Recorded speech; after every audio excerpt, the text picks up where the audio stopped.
नमस्कार, आप देख रहे हैं अमर उजाला और आपके साथ मैं हूं करण दयाल। साल 2025 न सिर्फ उत्तराखंड के खिलाड़ियों बल्कि पूरे देश के खिलाड़ियों के साथ खेल प्रेमियों के लिए भी बहुत खास है। खास इसलिए अभी हाल ही में उत्तराखंड में 38वें राष्ट्रीय खेलों का समापन हुआ है। उसके बाद देहरादून में पिछले 2 दिन से राष्ट्रीय जूडो चैंपियनशिप चल रही है, जिसमें देश भर के खिलाड़ी प्रतिभाग कर रहे हैं। किस तरह की ये चैंपियनशिप है, कितने दिन ये चलने वाली है, कहाँ पे हो रही है, इन तमाम सवालों पे बात करने के लिए मेरे साथ मौजूद हैं जूडो एसोसिएशन उत्तराखंड के सेक्रेटरी सतीश शर्मा जी। शर्मा जी, अमर उजाला में आपका बहुत बहुत स्वागत है। धन्यवाद। जूनियर जूडो चैंपियनशिप देहरादून में चल रही है, किस तरह की चैंपियनशिप है, इसमें बच्चे पार्टिसिपेट कहाँ के स्टेट के बच्चे पार्टिसिपेट कर रहे हैं, कितने दिन ये चलने वाली है? ये जूनियर जूडो चैंपियनशिप हर साल होती है। इस बार ये उत्तराखंड को दी गई। इसमें 32 स्टेट पार्टिसिपेट कर रहे हैं और नियर अबाउट 650 और 700 बिटवीन पार्टिसिपेशन है टोटल ओवरऑल 32 स्टेट का। और इसमें इंटरनेशनल प्लेयर भी खेल रहे हैं। जी, कितने दिन की ये चैंपियनशिप है और इस पे आपने जैसे बताया कि कुछ इंटरनेशनल प्लेयर्स भी हैं। अपने अगर उत्तराखंड की बात करें तो उत्तराखंड के कौन कौन खिलाड़ी इसमें पार्टिसिपेट कर रहे हैं? उत्तराखंड के एक सिद्धार्थ रावत है, 60 किलो में खेल रहा, वो भी इंटरनेशनल है। एक स्नेहा चौहान है, वो भी इसमें खेल रही है, वो भी इंटरनेशनल प्लेयर है। अभी नेशनल गेम में भी इन दोनों ने, एक ने गोल्ड लिया था और एक का ब्रॉन्ज था। तो और एक लड़की और है, उसका नाम नाम थोड़ा सा हो गया है, लेकिन वो भी खेल रही है, वो नेशनल प्लेयर। अच्छा, अभी तक अगर पदकों की बात करें, क्योंकि एक दिन का खेल पूरा हो चुका है, कुछ कैटेगरी में फाइनल मुकाबले खेले जा चुके हैं, तो कौन सा स्टेट है जिसमें सबसे ज्यादा मेडल अभी तक हासिल किए हो? अभी तो गर्ल्स में तो मणिपुर चल रहा है और बॉयज में JSW में जो प्रशिक्षण ले रहे हैं वो भी मिक्स है। मेनली हरियाणा थोड़ा ऊपर चला। शर्मा जी, अगर उत्तराखंड में जूडो के फ्यूचर की बात करें या इतिहास की बात करें तो किस तरह से देखते हैं कि जूडो खेल क्या बाकी खेल की तरह भी उत्तराखंड में फेमस है या बच्चे इसकी तरफ आकर्षित हो रहे हैं? और आने वाले दिनों में आप किस तरह से देखते हैं कि जूडो का जो गेम है वो हमारे खिलाड़ियों के लिए, खेल प्रेमियों के लिए आकर्षण का केंद्र बनेगा? देखिए, उत्तराखंड में जूडो पहले नहीं होता था। उत्तराखंड जब बना तो मैं पहले स्पोर्ट्स अथॉरिटी ऑफ इंडिया में था, तो मेरी यहाँ पोस्टिंग करी गई, DG ने यहाँ भेजा जूडो को डेवलप करने के। तो हमने सबसे पहले MKP में शुरुआत करी। उस समय जो पहली स्टेट चैंपियनशिप कराई थी उसमें 50 प्लेयर थे। फिर वो चलता रहा, कम चलता रहा, बढ़ते रहे। नेशनल में 2004 में पहला हमारा स्वाति बिस्ट एक लड़की थी, वो गोवा में नेशनल था, वहाँ से गोल्ड लिया। उसके बाद फिर पीछे मुड़ के नहीं देखे।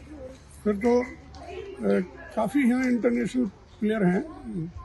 उसमें शुभम है, कुमार है, स्नेहा तड़ियाल है, शालू है, उन्नति है, स्नेहा चौहान है, सिद्धार्थ है, सचिन है और क्या नाम है अपना प्रदीप रावत है। प्रदीप रावत अभी एशिया चैंपियनशिप खेलने गया हुआ है। एशिया चैंपियनशिप में भी पार्टिसिपेट करना, मतलब हम लोग इंटरनेशनल में नॉक कर गए। उन्नति शर्मा के काफ़ी मेडल हैं, शुभम के भी मेडल हैं। तो ओवरऑल मतलब जो नाम करने वाले प्लेयर हैं पैदा किए गए यहाँ पर। और अब तो स्टेट चैंपियनशिप कराते हैं तो 300 के करीब बच्चे पार्टिसिपेट करते हैं, कहाँ 50 और आज की डेट में 300। समझ, जैसे आपने शुरुआत में बताया कि पहली दफा उत्तराखंड होस्ट कर रहा है जूडो को, तो कितने मायने हैं इसके और इस उपलब्धि को कैसे देखते हैं? खासतौर पे जूडो के आप क्योंकि एसोसिएशन को भी रिप्रेजेंट करते हैं, तो कितने मायने हैं इसके? देखिए, ये एक इंडिविजुअल गेम है और भारत जो है, पूरा इंडिया जो है इंडिविजुअल गेम में अच्छा करता चला आया, शुरू से ही अच्छा करता चला आया। तो जहाँ तक जूडो की बात है तो जूडो तो ऑलमोस्ट इम्प्रूव ही कर रहा है, नीचे तो जा नहीं रहा है। और मुझे लगता है आने वाले टाइम में ना काफ़ी प्रतिभाएं हैं। बस ये है थोड़ा रूरल एरिया पे ध्यान देने की ज़रूरत है। रूरल एरिया पे जब ध्यान देना शुरू कर देंगे तो अचीवमेंट और आने लगेगा। रूरल एरियाज की आपने बात करी, तो एसोसिएशन किस तरह से काम कर रही है रूरल एरियाज में पहुंचने की, वहाँ के खिलाड़ियों को, प्रतिभाओं को मंच देने के लिए?